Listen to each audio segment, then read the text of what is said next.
It's time to stop that. It's time to stop that thief. It's time to stop that thief. I know you're wondering what thief I'm talking about. I'm talking about procrastination. That is a thief that we must stop in our journey of becoming more. Yes. Again, you're welcome to Be More. Thank you very much. So far, you have been great. You've been awesome. Thank you for your support, for your comments, for your likes, for subscribing. Thank you very much. God bless you. Now, let's look again at this thief. We're going to be dealing with procrastination. You know, it is a silent trap that a lot of us are falling into. And it's like a leech that gradually saps us of our productivity. And as far as I'm concerned, it has to be treated as an enemy because it is an hindrance in our journey of becoming more. Now, you want to know what procrastination is. Procrastination is delaying something that has to be done now for later. And you and I know that that later never comes. Okay, we feel that we're going to do this later. And another thing is, another deceit that comes to procrastination is we feel, okay, this thing is so hard, I can't do it, so let me calm down, let me drop it, and then I face the other one that looks fun and easy. That, again, guys, is a very big lie. Another lie that comes with procrastination is, there is still time, I can handle this, I will do this later. There is still time, it's not this thing, I will do it later. I will do it later. There is still time. There is still time. There is still time. And at the end of the day, the time comes for that project to be executed. It has not even been touched, not to talk of being done, because procrastination crept in. We gave in to procrastination. Another deceit that comes to procrastination is, okay, I will handle everything at once. You're given a project, and instead of you to handle it bit by bit, you decide that, okay, I'm not going to do it bit by bit, I'll just do everything at once together. And because you're looking for the energy to do everything at once together, you end up doing nothing. So there is no need for you to wait for an intense approach to do this big thing together. It is important that you sit down and deal with it bit by bit. Now, how do we stop this thing? How do you stop this thing that's called procrastination? Because trust me, it is going to sap you of your productivity and drain you of your energy in your journey of becoming more and even all that God has called you to be. There are projects that has been under the carpet. There are songs that has never been written because, okay, I'll take it to the studio today or I'll do this tomorrow, and then we end up not doing it. So how do we deal with it?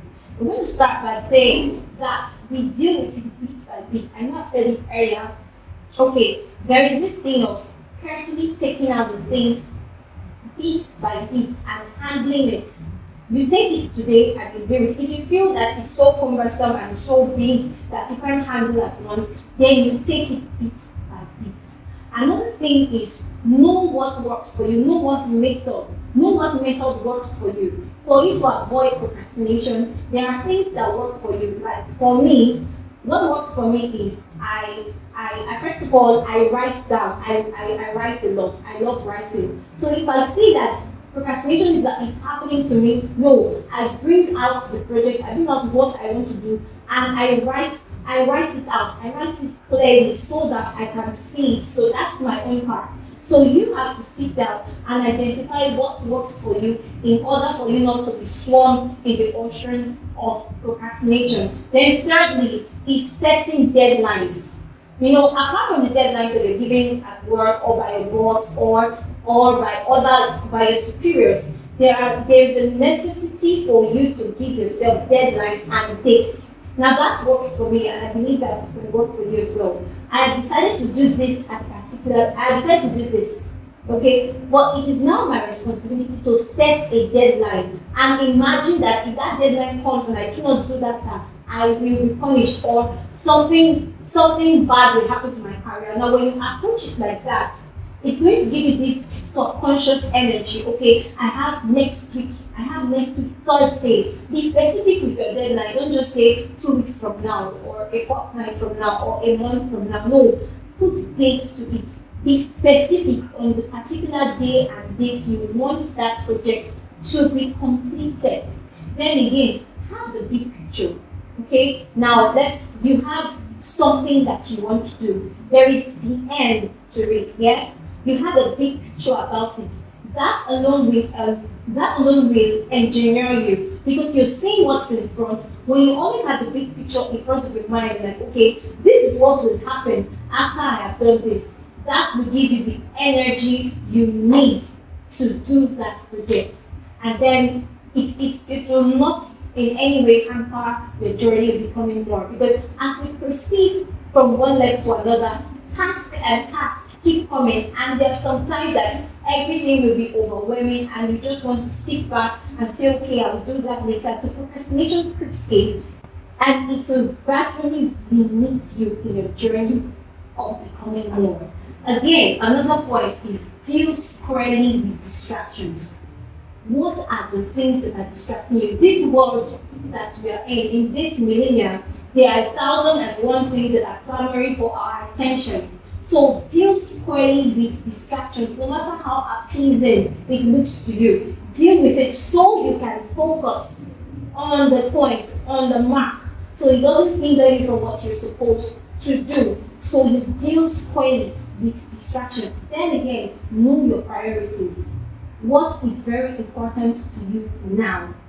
What do you have to do now? Is this thing you want to do a priority? Can it wait? Can it not wait? That will actually place your mind in a balance as you continue your project, as you do your stops. Yes, it's going to help you. So there is this part of knowing your priorities and fixing them appropriately. Then we are on our way to killing that thief that they call procrastination. I have suffered from it, and I know 1,001 of us have suffered from it. So in order for it to not hinder our journey in becoming more like God has called us to be, we have to face it squarely, know your priorities, set deadlines, and then together we can become more. I believe that this has taught you a lot, just as it has taught me. Again, thank you so much. Don't forget to like, share, subscribe, comment. Thank you very much, my remote family. God bless you. See you next week. Cheers.